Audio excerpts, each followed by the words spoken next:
Livro Lições para o Viver Cristão. Tema: Separar-se do mundo. Página 37.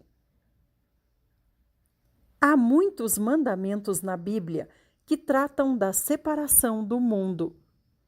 O Antigo Testamento contém muitos exemplos e ensinamentos a esse respeito.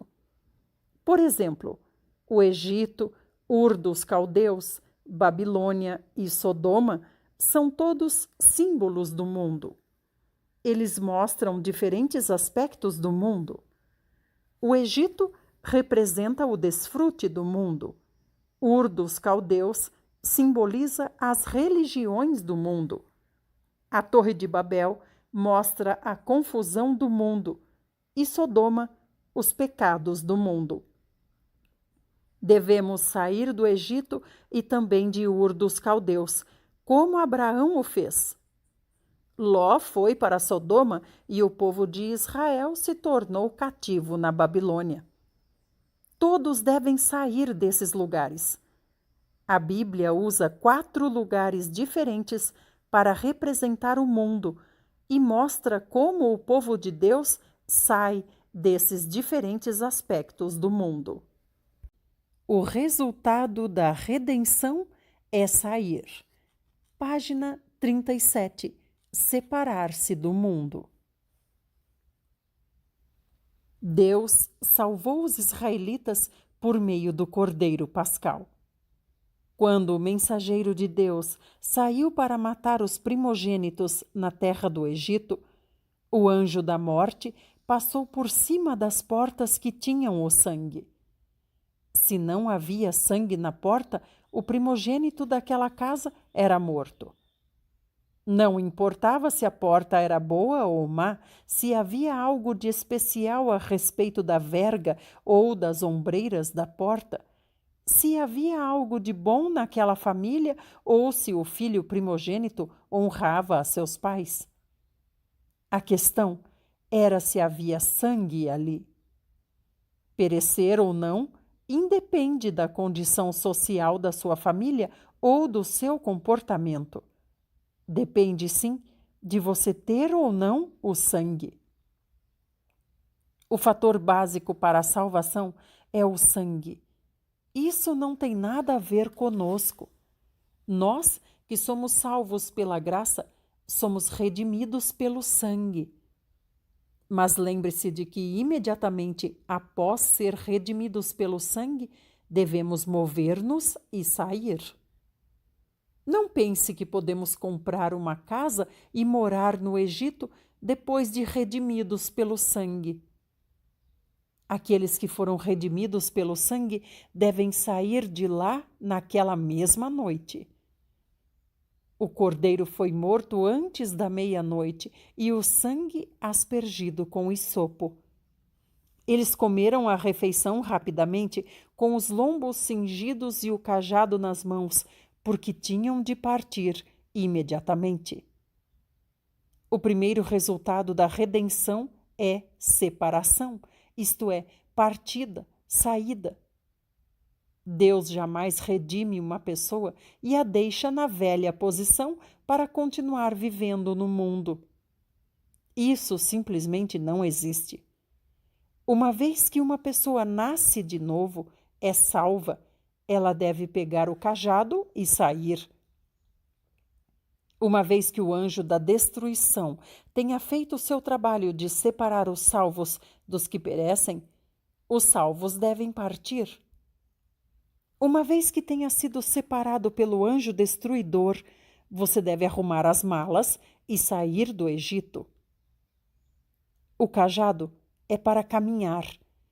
Ninguém segura um cajado para deitar-se na cama.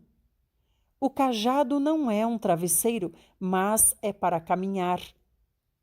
Todos os redimidos, jovens ou velhos, devem tomar o cajado e partir na mesma noite. Assim que é redimido pelo sangue, você se torna estrangeiro e peregrino na terra. Você deve sair do Egito e ser separado do mundo imediatamente. Você não deve continuar morando lá. Havia uma irmã que cuidava de uma turma numa reunião de crianças. Certa vez, ela estava contando a história de Lázaro e do rico e perguntou às crianças: Vocês querem ser Lázaro ou o rico? O rico desfruta nessa era e sofre na era vindoura. Lázaro sofre hoje e desfruta mais tarde. Qual deles vocês gostariam de ser?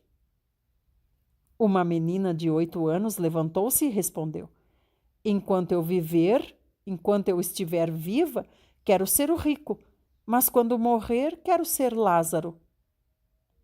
Muitas pessoas são assim. Quando necessitam da salvação, confiam no sangue do Cordeiro, mas após serem salvas pelo sangue, estabelecem-se firmemente no Egito. Elas creem que podem ter o melhor de ambos os lados. Lembre-se de que a redenção pelo sangue o salva do mundo. Uma vez redimido pelo sangue, você imediatamente se torna um estrangeiro, um peregrino nesse mundo. Isso não significa que você não vive mais na terra, mas significa que é imediatamente separado do mundo.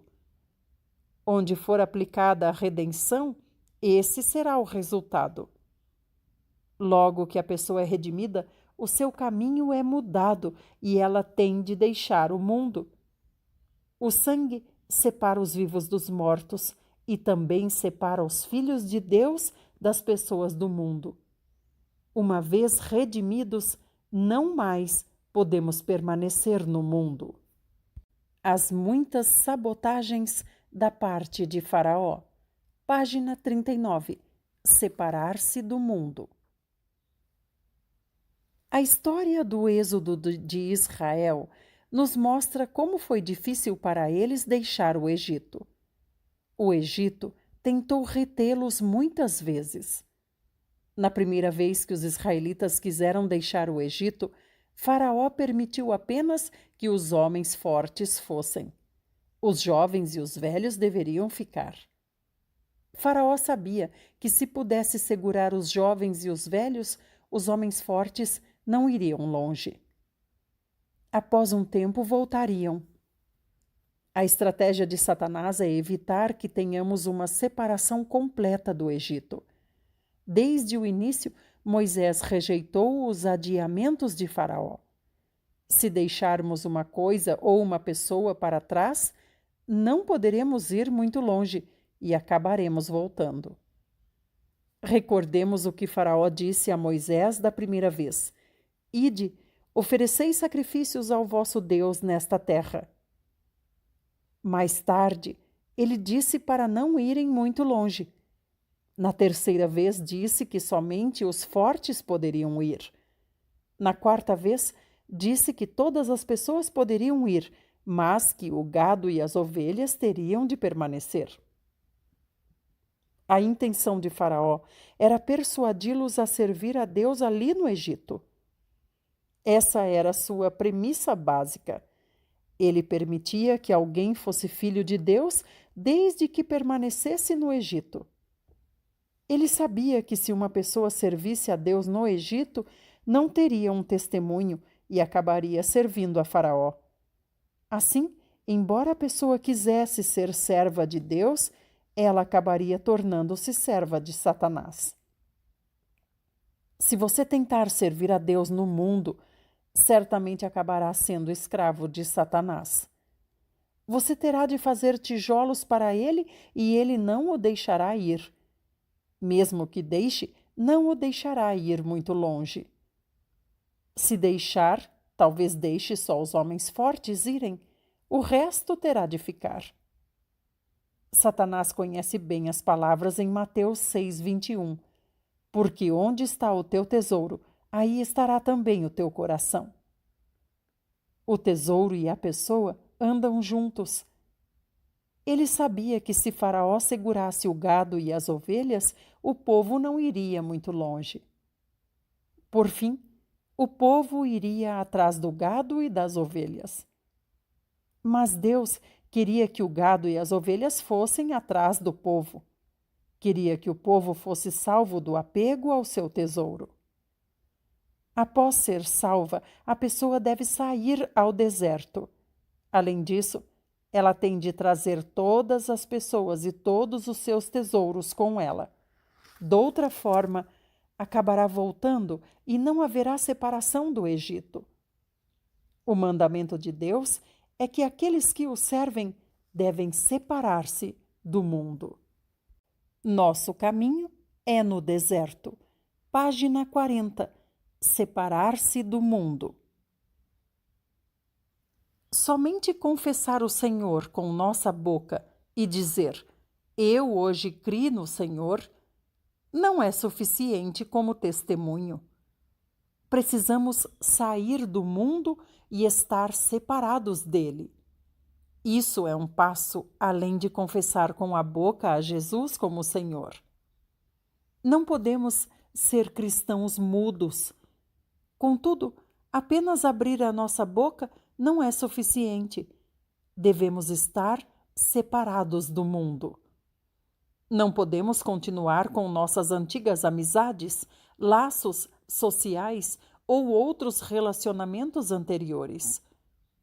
Devemos valorizar nossa posição atual no Senhor e sair totalmente da posição anterior. Devem sair a pessoa e as posses também. Os outros poderão dizer que somos tolos, mas não devemos dar-lhes ouvidos. Hoje temos que sair do Egito. Desde o dia em que nos tornamos cristãos, o nosso caminho é o deserto e não o Egito. Em termos do Novo Testamento, tanto o Egito como o deserto representam o mundo. O Egito refere-se ao mundo no sentido moral e o deserto refere-se ao mundo físico. Os cristãos estão no mundo físico, mas não no mundo moral. Precisamos ver que há dois aspectos do mundo: o primeiro como um lugar e o segundo como um sistema. Há muitas coisas relacionadas com o mundo físico que são atraentes, que despertam a concupiscência dos olhos, a concupiscência da carne e a soberba da vida. Isso é o Egito. Mas há outro significado para mundo, o mundo físico como lugar onde o corpo reside. Deixar o mundo moral. Página 40. Separar-se do mundo. Hoje, nós cristãos devemos sair do sistema e da organização do mundo. Deixar o mundo refere-se à nossa saída do mundo moral e não do mundo físico. Precisamos abandonar o mundo moral e não o mundo físico. Em outras palavras, ainda estamos vivendo nesse mundo, mas ele se tornou um deserto para nós. Que é o mundo para nós? O Sr. Penton disse muito bem: para mim, enquanto eu viver, é uma jornada, e quando eu morrer, será um túmulo. Enquanto um crente está vivendo nessa terra, o mundo é uma jornada para ele. Quando ele morre, o mundo é apenas um túmulo no qual ele é enterrado. Devemos estar separados das pessoas do mundo. Todo crente deve separar-se do mundo. Aos olhos do mundo, estamos no deserto e somos peregrinos. Eles é que são os que estão no mundo. Estrangeiros e peregrinos neste mundo. Página 41. Separar-se do mundo. Precisamos perceber que somos estrangeiros e peregrinos neste mundo. Quanto ao mundo moral, nós saímos dele.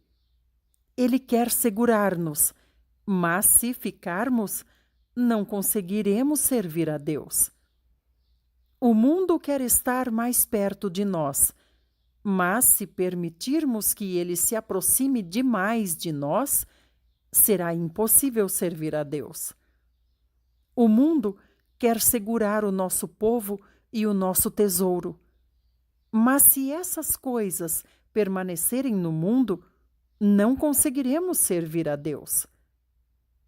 Fomos separados do Egito e estamos indo em direção à terra prometida.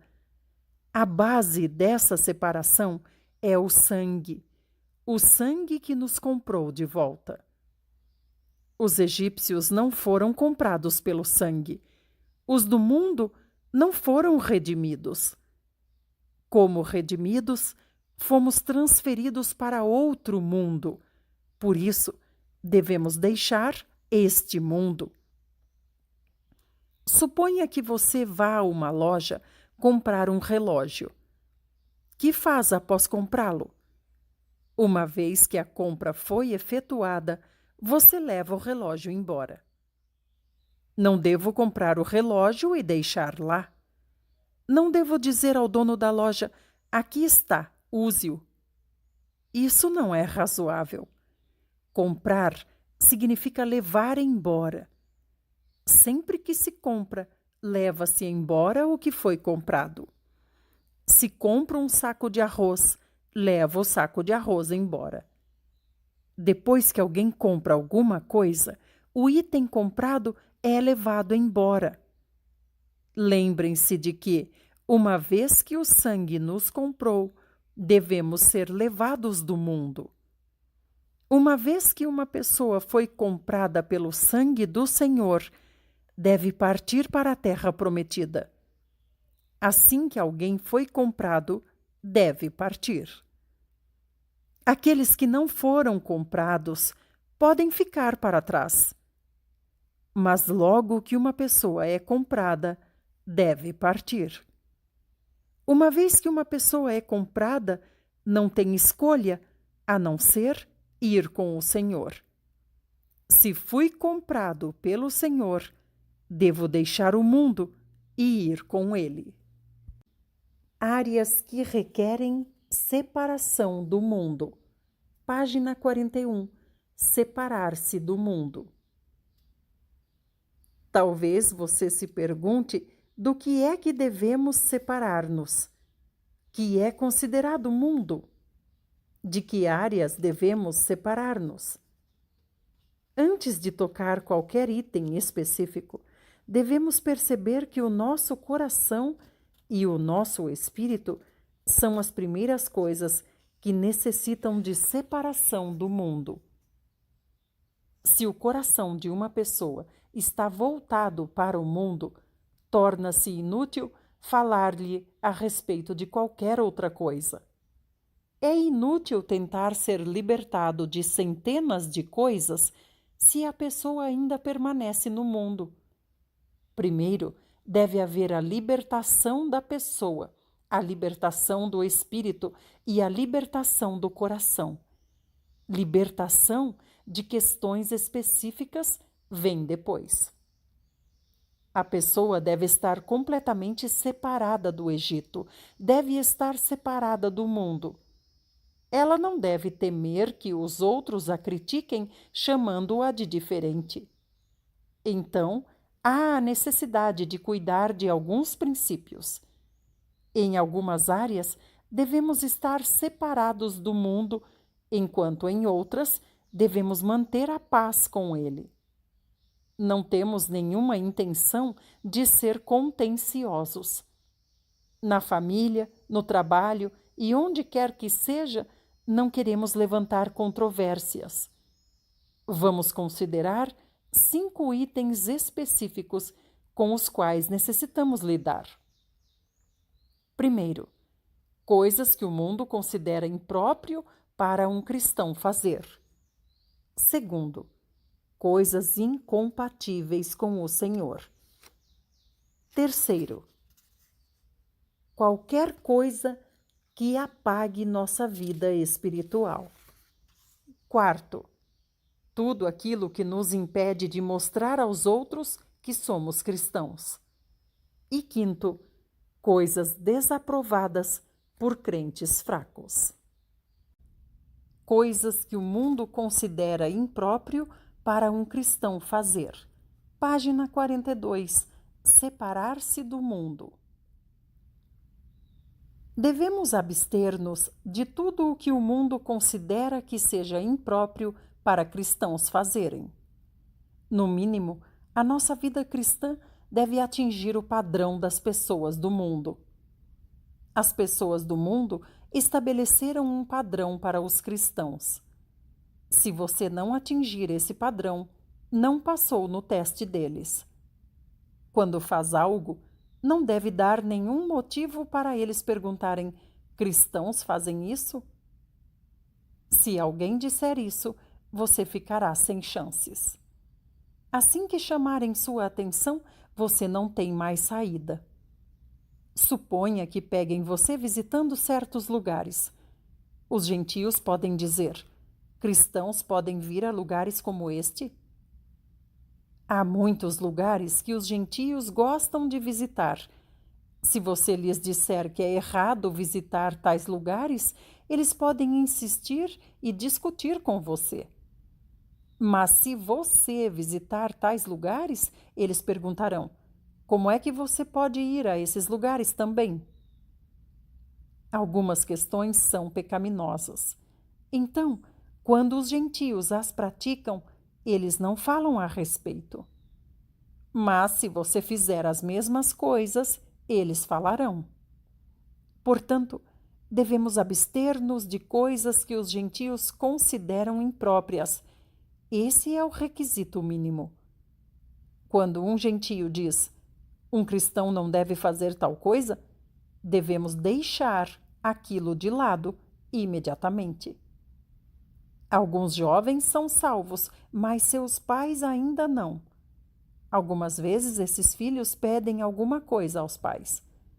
Os pais podem dizer: vocês cristãos também querem essas coisas? É muito vergonhoso um cristão ser constrangido pelos gentios. Abraão mentiu e foi repreendido por Abimeleque. Isso é algo muito vergonhoso na Bíblia. Devemos abster-nos de coisas que são consideradas impróprias pelos gentios. Devemos manter-nos afastados de coisas que as pessoas do mundo, os egípcios, consideram errado um cristão fazer. Devemos separar-nos delas. Coisas incompatíveis com o Senhor. Página 43. Separar-se do mundo. Qualquer coisa que seja incompatível com o Senhor deve ser deixada de lado. Uma vez que o Senhor sofreu humilhação nesta terra, não devemos buscar glória aqui. Uma vez que o Senhor foi crucificado como ladrão, não devemos ser bem recebidos em todos os lugares. Quando o Senhor caminhava nesta terra, foi acusado de estar endemoninhado. Não podemos permitir que as pessoas digam que temos a melhor mente, que somos inteligentes ou que somos intelectuais. Devemos passar pelo que o Senhor passou. Tudo que for incompatível com o Senhor deve ser deixado de lado. O Senhor disse que o escravo não é maior que o seu senhor e que o discípulo não é mais que o seu mestre. Se o mundo tratou o nosso mestre de determinada forma, não devemos esperar que ele nos trate de outra forma. Se não somos tratados como nosso mestre foi, algo está errado conosco.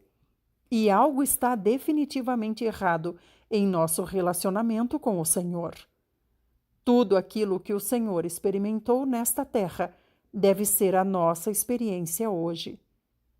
Para seguir Jesus de Nazaré, você deve estar disposto a sofrer humilhação. Isso não é algo glorioso. Seguir Jesus de Nazaré significa carregar a cruz. No primeiro contato, o Senhor já dizia às pessoas que, para segui-lo, elas teriam de tomar a cruz.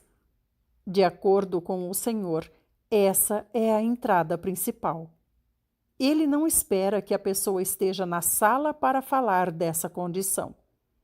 Antes de entrarmos, o Senhor deixa claro que devemos tomar a cruz para segui-lo.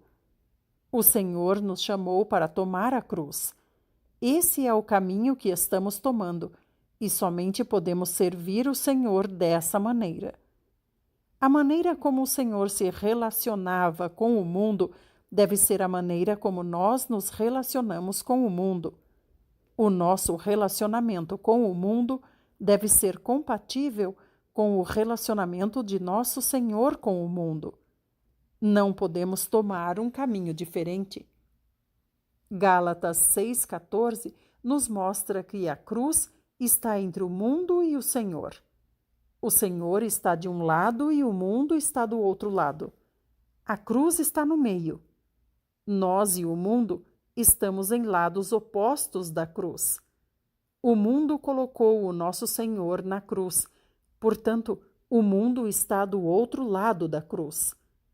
Como estou do lado do Senhor, eu teria que atravessar a cruz para chegar até o mundo. Não há maneira de contornar a cruz, porque a cruz é um fato e também é história. Não posso anular esse fato e não posso anular a história. O mundo crucificou o nosso Senhor e eu não posso tomar outro caminho. Se a cruz é um fato, a crucificação do mundo para mim também é um fato eterno. Se não posso anular a cruz, também não posso anular o fato de que o mundo está crucificado para mim.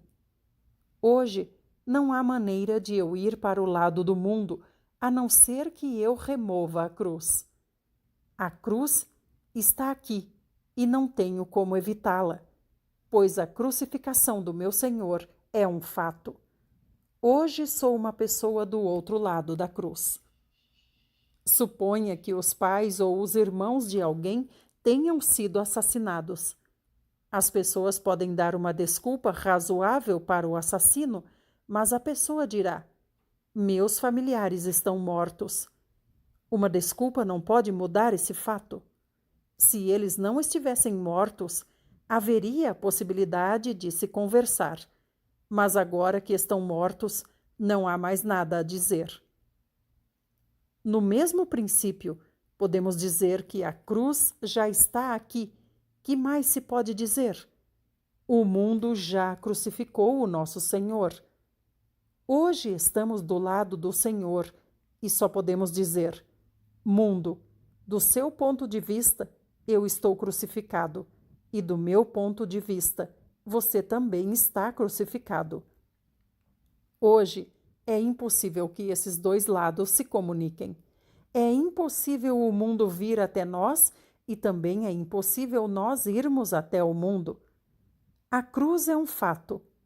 Se não tenho como anular a cruz, também não tenho como trazer o mundo para o meu lado. O meu Senhor já morreu e não há mais nenhuma possibilidade de reconciliação. Quando vemos a cruz, podemos dizer: eu me glorio na cruz. Quanto a nós, o mundo está crucificado. Quanto ao mundo, nós estamos crucificados. A cruz será sempre um fato e parte da história. Como cristãos, estamos de um lado, enquanto o mundo está do outro. A cruz está no meio. Ao abrirmos nossos olhos, não veremos nada além da cruz. Se queremos ver o mundo, precisamos ver a cruz primeiro. Uma pessoa recém-convertida deve ser guiada pelo Senhor para ver que a sua condição deve igualar-se à do Senhor. Algumas pessoas fazem muitas perguntas. Perguntam: estaremos tocando o mundo se fizermos tal coisa? E também, podemos fazer isso? Não podemos dizer às pessoas o que fazer, item por item. Só precisamos dar-lhes o princípio geral. O mundo é contra a cruz e é contra o nosso Senhor. Se o nosso coração estiver aberto e sensível diante de Deus, e se formos a Ele, a diferença entre o mundo e a cruz espontaneamente se tornará clara para nós. Assim que formos ao Senhor, descobriremos o que o mundo é e o que ele não é. Só precisamos perguntar: qual é o meu relacionamento com essa questão e qual foi o relacionamento do Senhor Jesus com ela enquanto estava na terra? Desde que o nosso relacionamento com o mundo seja o mesmo do Senhor, estaremos corretos. Se a nossa posição é diferente da posição do Senhor, então estamos errados. O Cordeiro foi morto e nós somos os seguidores do Cordeiro. Somos aqueles que seguem o Cordeiro aonde quer que ele vá. Nós assumimos a mesma posição do Senhor. Tudo aquilo que não está no mesmo terreno do Senhor ou que se posiciona contra o Senhor é mundo e devemos separar-nos disso. Qualquer coisa que apague nossa vida espiritual. Página 45. Separar-se do mundo. É difícil apontar o mundo item por item. A lista não tem fim. Mas devemos reter um princípio básico. Qualquer coisa que apaga nossa vida espiritual no Senhor é o mundo. O mundo é tudo aquilo que mata nosso zelo de orar a Deus. O mundo é tudo aquilo que tira nosso interesse pela palavra de Deus. O mundo é tudo aquilo que nos impede de testemunhar diante dos homens. O mundo é tudo aquilo que nos impede de ir ao Senhor, tudo aquilo que resulta em confissão. O mundo é uma atmosfera que nos sufoca e faz secar. É tudo o que desencoraja o coração do homem de amar o Senhor e de anelar por ele. Aqui vemos um princípio amplo. Tudo o que seca nossa condição espiritual diante do Senhor é o mundo. Precisamos rejeitar tudo isso. Alguns dizem, isso aqui não é nem um pouco pecaminoso. Você pode dizer que isso é mundano? Muitas coisas parecem ser muito boas aos nossos olhos, mas elas apagam o fogo ao nosso interior depois de tocá-las uma ou duas vezes. A nossa consciência fica fraca diante de Deus. Após nos envolvermos com tais coisas, a nossa leitura da Bíblia fica sem sabor. Podemos ter tempo, mas não temos vontade de ler. Após participar dessas coisas, nos sentimos vazios interiormente e não temos nada para testificar diante dos homens. Tais coisas podem não ser o pecado. A nossa pergunta é se essas coisas estão secando nossa vida espiritual. Tudo que seque a nossa vida espiritual é o mundo e deve ser totalmente rejeitado diante do Senhor. Tudo aquilo que nos impede de mostrar aos outros que somos cristãos. Página 46. Separar-se do mundo. Precisamos mencionar mais uma coisa: nosso relacionamento com outras pessoas. Qualquer função ou comunicação social ou outra atividade que nos leve a esconder a lâmpada debaixo do alqueire é o mundo. Muitas amizades, funções e contatos sociais com pessoas do mundo nos forçam a colocar nossa lâmpada debaixo do alqueire. Em tais circunstâncias, não há maneira de nos levantarmos e declararmos que somos cristãos. Quando outros o envolvem nesse tipo de conversa, você tem de fingir que está gostando para ser educado. Você tem de ouvi-los e rir com eles. Você se sente seco por dentro, mas tem de sorrir. Interiormente, sente que isso é o mundo. Contudo, exteriormente tem de condescender. Interiormente sabe que isso é pecado. Contudo, exteriormente não pode dizer que isso está errado. Você não deve permanecer nesse tipo de ambiente. Muitos filhos de Deus são gradualmente sugados pelo mundo através de atividades e contatos sociais indiscriminados.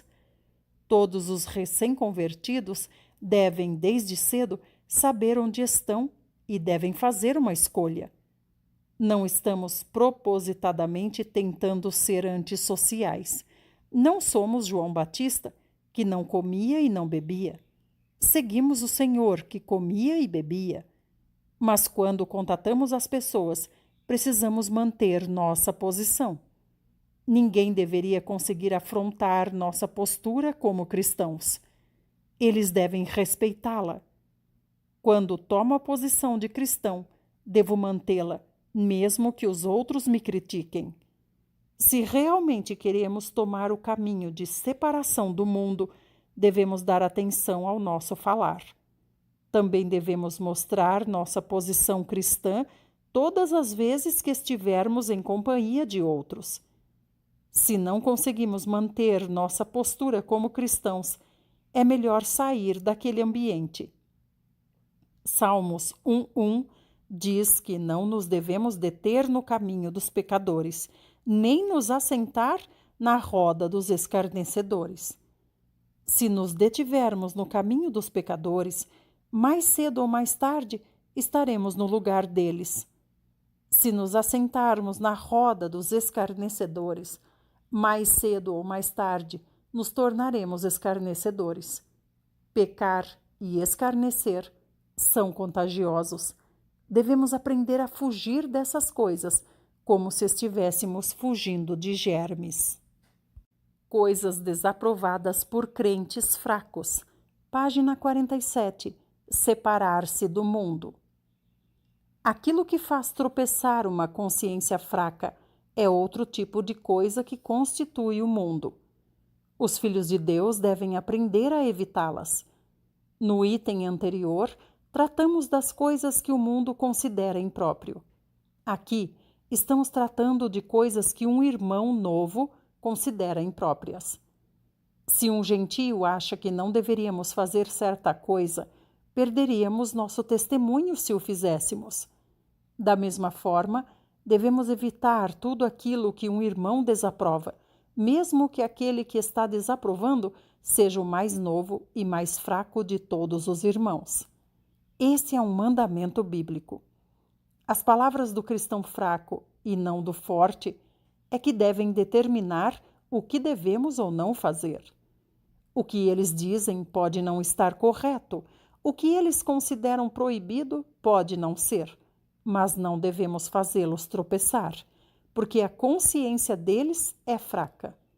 Eles podem pensar que estamos no caminho errado. Se tomarmos tal caminho, nós os faremos tropeçar. Paulo disse: todas as coisas me são lícitas, mas nem todas convêm. Todas as coisas são lícitas, mas outros podem considerar essas coisas como sendo uma forma de mundo. Por isso, não devemos fazê-las por causa deles. Paulo falou do exemplo de comer carne. Disse que se comer carne fizesse alguém tropeçar, ele nunca mais comeria carne. Isso não é fácil. Quem consegue abster-se de carne para sempre? A palavra de Paulo não sugere que não devamos comer carne. Em 1 Timóteo, ele disse claramente que é errado abster-se de comer carne. Contudo, ele nos mostrou que estava disposto a levar esse cuidado ao extremo. Para ele não importava se iria comer carne ou não. Ele provavelmente tinha clareza do que estava fazendo, mas aqueles que o seguiam podiam não saber o que ele estava fazendo. Podemos saber em que ponto devemos parar, mas aqueles que nos seguem podem não saber. O que aconteceria se eles avançassem alguns passos a mais? Não há nada errado em comer carne, mas após um tempo, aqueles que nos seguem podem ir ao templo para comer os sacrifícios, ou talvez até para adorar os ídolos também. Muitas coisas podem não estar relacionadas com o mundo, mas ainda precisamos ter cuidado ao tocá-las, porque outros podem considerá-las uma forma de mundo. Retirar-se do meio deles para ser recebido pelo Senhor Todo-Suficiente. Página 48. Separar-se do mundo. Segunda aos Coríntios 6, 17 e 18 diz: por isso, retirai-vos do meio deles, separai-vos, diz o Senhor. Não toqueis em coisas impuras, e eu vos receberei, serei vosso pai, e vós sereis para mim filhos e filhas, diz o Senhor Todo-Poderoso. No Novo Testamento, as palavras Senhor Todo-Poderoso são usadas pela primeira vez em 2 aos Coríntios 6. Senhor Todo-Poderoso é El Shaddai em hebraico. Eu é Deus, Shá é o seio de uma mãe ou leite, e Shaddai significa algo que contém leite. Em hebraico, Shaddai significa todo-suficiente. As palavras Deus Todo-Poderoso no Antigo Testamento também são El Shaddai, as quais devem ser traduzidas como Deus Todo-Suficiente. O leite da mãe é tudo o que uma criança precisa. O seio da mãe contém o leite. Todo o suprimento está nos seios. A raiz da palavra Shaddai é o seio da mãe. Isso significa que com Deus nós temos tudo. Em 2 aos Coríntios 6,17, vemos que se nos retirarmos do meio deles e não tocarmos as suas coisas impuras, Deus nos receberá e será um pai para nós. Seremos filhos e filhas para Ele, diz o Senhor Todo-Suficiente. Podemos ver que essas palavras não foram faladas levianamente. O Senhor está dizendo: por minha causa, vocês deixaram muitas coisas. Vocês se retiraram do meio deles e se separaram deles. Vocês terminaram o seu relacionamento com eles e não estão mais tocando nas suas coisas impuras. As suas mãos estão vazias e nada restou em vocês. Agora que fizeram tudo isso, eu os receberei. Lembre-se de que todo aquele que se sente recebido pelo Senhor está separado do mundo. Muitas pessoas não sentem a sublimidade do Senhor quando vêm a Ele, porque não consideram todas as coisas como refúgio. Aqueles que não consideram todas as coisas como refúgio, certamente consideram preciosas as coisas da terra. Tais pessoas não sabem o que significa Deus recebê-las, não sabem o que significa Deus ser seu pai e elas serem filhos de Deus. Não sabem que aquele que falou essas palavras é o Senhor Todo-Suficiente. Você consegue ver o significado especial da palavra Shaddai? As palavras Senhor Todo-Poderoso são usadas aqui porque quando uma pessoa jogou tudo fora, ela necessita de Deus como o Shaddai. Necessita um pai que é todo-suficiente. Salmos 27:10 nos diz que se nosso pai e nossa mãe nos desampararem, o Senhor nos acolherá. Em outras palavras, ele se torna nosso pai. Salmos 73:26 diz que quando nossa carne e nosso coração desfalecem, Deus é a fortaleza do nosso coração e nossa herança para sempre. Aqui está a doçura de nossa experiência. Deve haver perda por um lado, antes que possa haver ganho do outro. O cego encontrou o Senhor somente após ter sido expulso da sinagoga. João 9:35. Se permanecermos na sinagoga, nunca encontraremos o Senhor.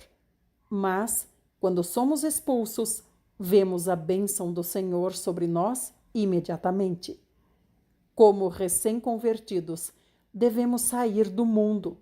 Somente então provaremos a doçura do Senhor. Uma vez que, por um lado, deixamos algo, provaremos a excelência do Senhor por outro. Mais cheios no Espírito, cheios no Espírito, falando entre vós com salmos, entoando